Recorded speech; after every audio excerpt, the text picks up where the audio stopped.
Good afternoon. It is afternoon this time around. Welcome to Econo Thrive Global Conversations. So today we have two guests, Mrs. Mhlungu from South Africa, and we also have Pastor Darrin Leon Green Harris.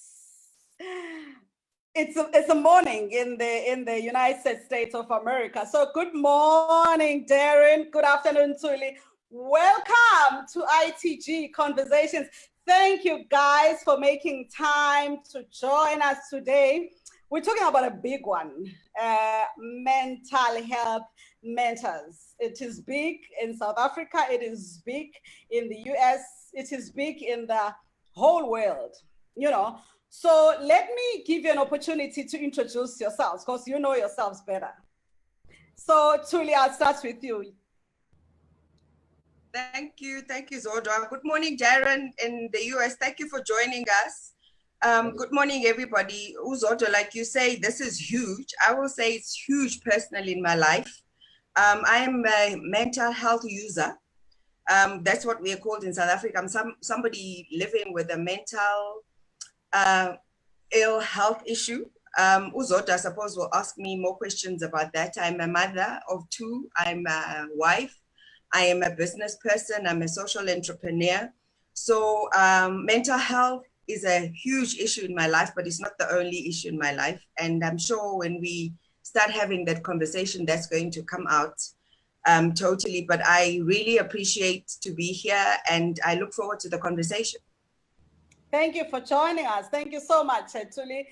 Darrin. Well, good morning and Yebo. It's early morning in the States, and I really appreciate, of course, Zodwa for the invitation and all those who coordinated.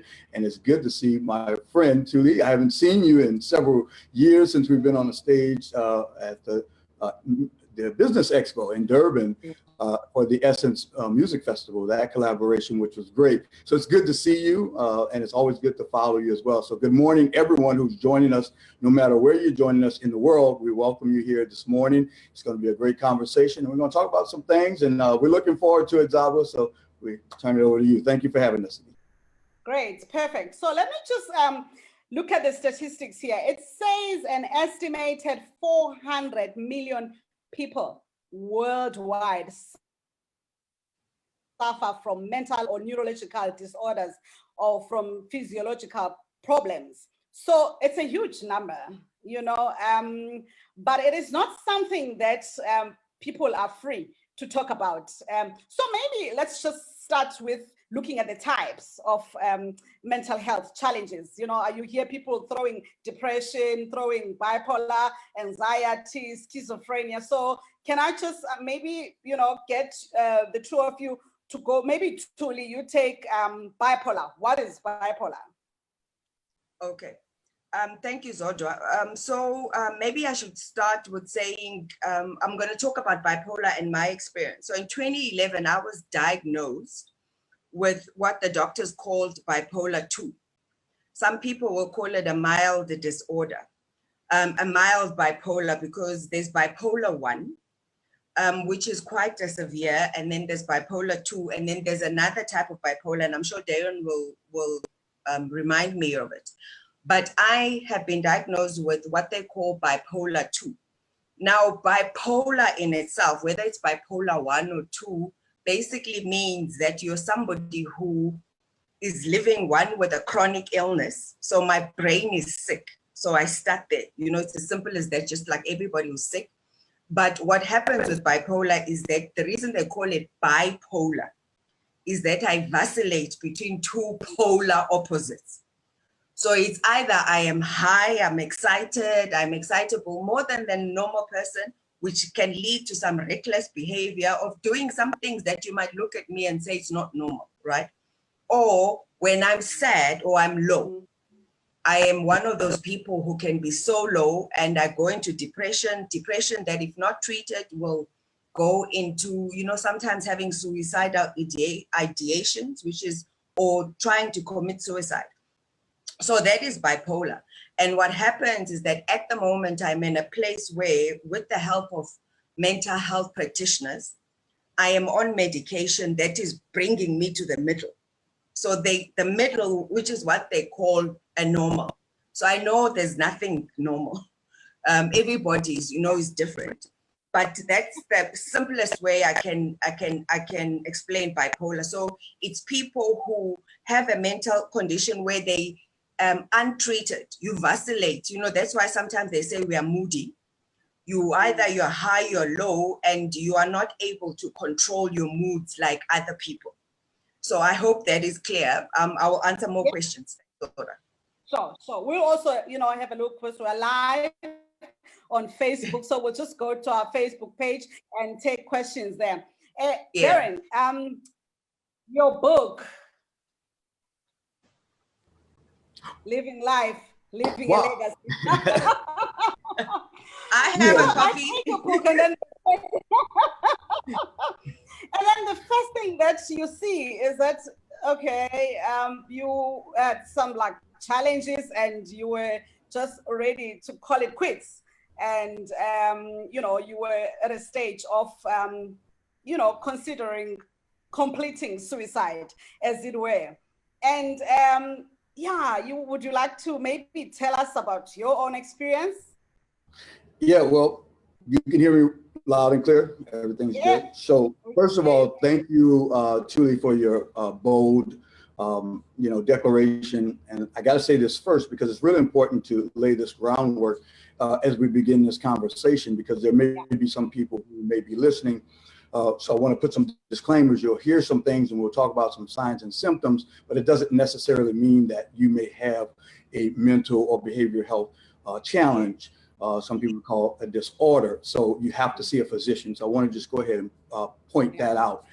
It's not even that, your pastor can diagnose. You have to see a medical professional who is trained in these things, because you're going to hear something and you say, oh, I was, depressed, but it doesn't mean that you live with depression. And I try to steer away from words like suffer with depression or suffer with bipolar. So I wanted to start off by saying that.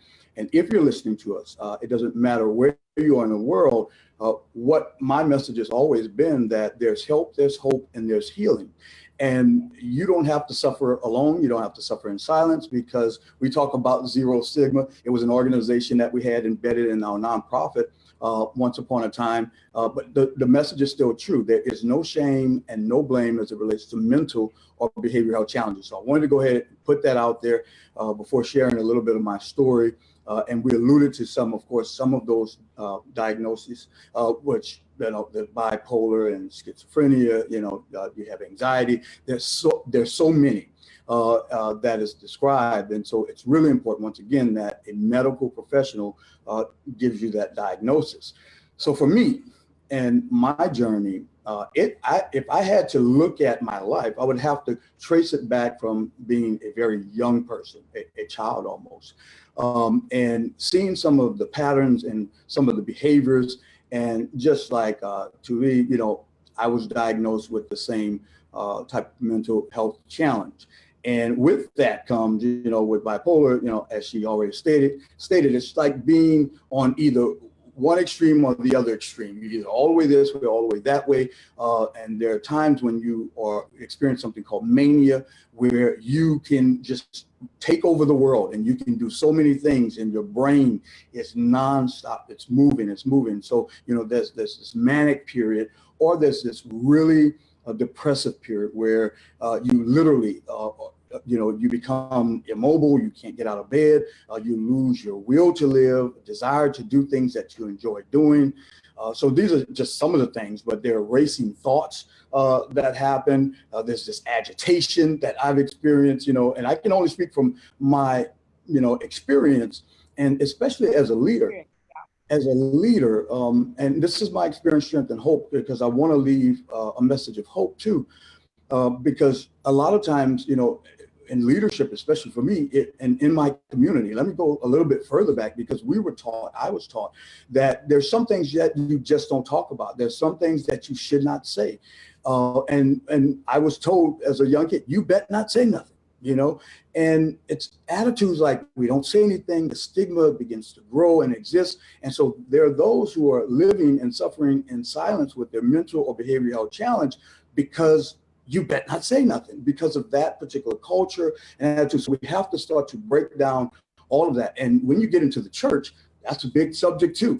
And so I'll probably get in a little trouble because there's some people, you know, that says, you know, you don't have enough faith, you know, and at the time I experienced, you know, several of my episodes of mania and depression, you know, I was in leadership. I was pastoring the church. I was a CEO of a healthcare company. I mean, all of this in real time.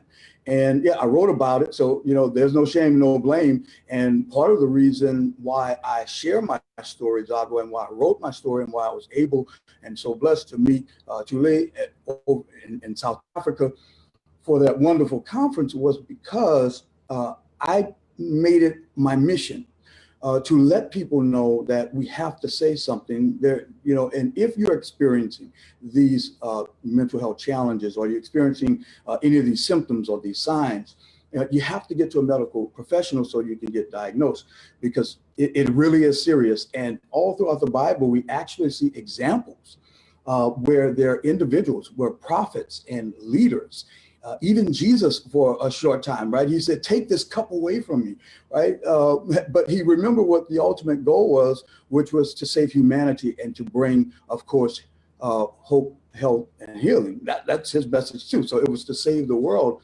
But in that, he had to be very transparent. That's why we read it. That's why it's in the book. That's why we see him in the Garden of Gethsemane. That's the reason why, to let you know that if Jesus can go through these periods and have these challenging times, you know, if Moses can go through this, if Elijah can go through these things, right? You see it all throughout the Bible, you know, and it's just really important that we address it because what we don't want anyone to prematurely lose their lives or take their lives because here's what we know, and I'll shut up after this unless you have another question. It says that Jesus has come that we might have life and life more abundantly. And when you are living with a mental or behavioral challenge and it has not been diagnosed and you have not, you know, sought out the appropriate treatment, and that could just sometimes be therapy, it could be medication, it could be a combination of both, you can't live the fullness. And so I want to say that because I know there's some people and they're faith people who are healers who will say, all you need to do is just believe. You don't believe enough, or something's going on in your life, or what's happening in your life where you're not praising God enough. And, you know, we get a lot of that. And hence, you know, it further separates those individuals who are seriously with a medical condition, because we know it's a medical condition that they're challenged with. So I just wanted to share that.